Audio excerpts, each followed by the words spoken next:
ሰላም ጤና ይስጥልን ውድ የቻናላችን ቤተሰቦች አዳዲስና ወቅታዊ መረጃዎችን ይዘን መጥተናል። አብራችሁን ቆዩ። በኦሮሚያ፣ በጉምዝ፣ በሶማሌ፣ በትግራይ፣ በአማራና በሌሎች ክልሎች በቁጥር ለመግለጽ የሚያስቸግሩ ታጋይ ነን ባዮች ተፈጥረዋል። በኦሮሚያ ክልል የሚገደለው የሚታገተውና የሚፈናቀለው ሕዝብ ያሳዝናል። ለሁለት ዓመታት የቆየው የትግራይ ጦርነት በመቶ ሺዎች የሚቆጠሩ ሰዎች የሞቱበት እንደ ሀገርም በቢሊዮን ዶላር የሚቆጠር ሀብትና ንብረት የወደመበት አሰቃቂ ጊዜ ነበር። በአማራ ክልልም ከለውጡ መንግስት ማግስት ጀምሮ በፌዴራል መንግስትና በፋኖ ኃይሎች መካከል እልህ አስጨራሽ ጦርነት እየተካሄደ ነው። በዚህ ጦርነትም በአራቱም አቅጣጫ የሚታገሉ ኃይሎች አሉ። ይሄም ከአባታቸው የወረሱት የፋኖዎች ባለመስማማት መካከል ክፍተቶች ሲፈጠሩ ይታያሉ። ከነዚህ ውስጥ በቅርቡ በፋኖ ኮማንዶ ፍቅሩና በምሬ ወዳጁ መካከል የተፈጠረው አለመግባባት የትናንት ውስታ ነው። ከትናንት በፊት በሁለቱም የወሎ ታጋዮች መካከል ፈጥሮ የነበረው ውዝግብ የደጋፊዎቻቸውን ልብ ሰብሮ ነበር። በጀግኖቹ አሳምነው ጽጌና ብርጋዴር ጀነራል ተፈራ ማሞ ወንድም እንዲሁም በጀግናው ምሬ ወዳጁ መካከል ታላቅ አለመግባባት ተፈጥሮ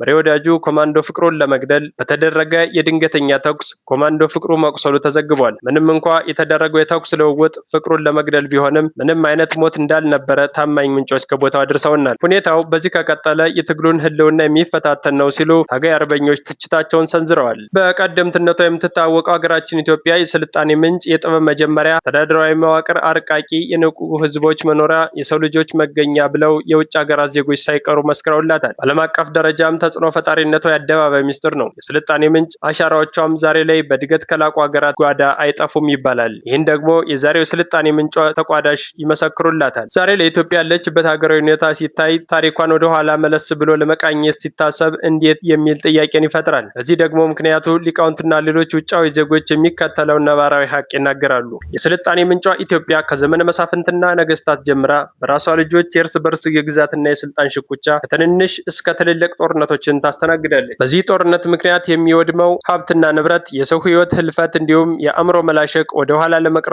ትልቅ ሚና ይጫወታል። ለእድገት ከማሰብ ይልቅ እርስ በርስ መገፋፋትና ትርምስ ሆነ። ይህን ክፍተት በመጠቀም በተለያዩ ዲፕሎማሲያዊ ጉዳዮች ምክንያት ከሌሎች አጎራባች ሀገራት ጭምር ለአስጨራሽ ጦርነቶችን አስተናግዳለች። በእርግጥ የቁርጥ ቀን ልጆቿ ከአንዴም ሁለቴ በተደጋጋሚ ለሚደረገው ጦርነት እጇን የማትሰጥና የአይበገሬነት ተምሳሌትነቷን አስጠብቃ ኖራለች። በሌላ በኩል ግን ለአንዳንድ የውስጥ ባንዳዎችም በር ከፍታለች። ባንዳ ሀገር አፍራሽ ትውልድ ዛሬ ብቻ ሳይሆን ትናንትናም ጥንትም ጡቶቿን ሲነክሱ ኖሯል። ከሱዳን፣ ከግብፅ እንዲሁም ከኢጣሊ ጋር ተደጋጋሚ ለአስጨራሽ ጦርነቶችን ካደረገች በኋላ ታላቅ ድሎችን መቀዳጀቷን የገሃድ እውነታ ነው። በስልጣኔ ቴክኖሎጂ እንኳን ብንሄድ የዛኔዎቹ ታላላቅ የጀመሯቸው መሰረቶች እንጂ አዲስ የተጨመረ ሌላ ነገር እንደሌለ ምስክር ተናጋሪ አያስፈልግም። የፖለቲካው ምህዳር አቅጣጫውን እየቀየረ ከሀገር መሪዎች ሳይቀር ከውጫዊ የበለጠ የውስጥ ለውስጥ መከፋፈልና መጠፋፋት ተጀመረ። በዚህ ጊዜ እድገትና ስልጣኔ ተዘነጋ። የሀገር መሪዎች ለክብራቸው ለሰፈራቸው ተገዥ ሆኑ። ህዝቡም የእነሱን ፈረግ መከተል ጀመረ። በአጥንታቸውና በደማቸው ያስከበሯት ሀገር የሰፈር ወጠጤ መፈንጫ ሆነች።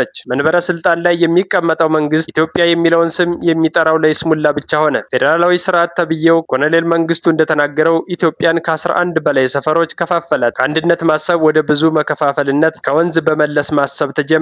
የስልጣኔው ቁንጫዋ ኢትዮጵያ የስልጣኔ መጨረሻ ላይ ተቀመጠች። በዚሁ አካሄዷ ኢትዮጵያ አትፈርስም እያሉ የሚዘባበቱባት አድርባዮች ፈሊጥ ንግግራቸው ተረት ይሆናል። 3 አስርት ዓመታትን ያስቆጠረው የኢህአዴግ መንግስት አገሪቱ የበለጠ ውጥንቅጥ ውስጥ እንድትገባ አድርጓታል። ከ8 ዓመት በፊት የመጣው የለውጥ መንግስትም ወደ ባሰ አዘቅት ውስጥ እያስገባት ይገኛል። የፖለቲካ ምህዳሯ የማይታወቀው ሀገራችን አሁን ላይ በየክልሉ የሚነሱ የቡድን ታጣቂዎች ህዝቦቿን ከመግደል ከማፈናቀል አልፎም ሀገራቸውን ለቀው በዱር በገደል በበረሃ ስደት እንዲመርጡ አድርጓቸዋል። ያ ሀገር ወዳድ ኢትዮጵያዊ አሁን ላይ ስሟን ለመጥራት እንኳ ተሳቋል። ለዚህ ሁሉ ምክንያቱ ደግሞ ጠንካራ ማዕከላዊ መንግስት አለመኖሩ እንደሆነ የማይካድ ሀቅ ነው።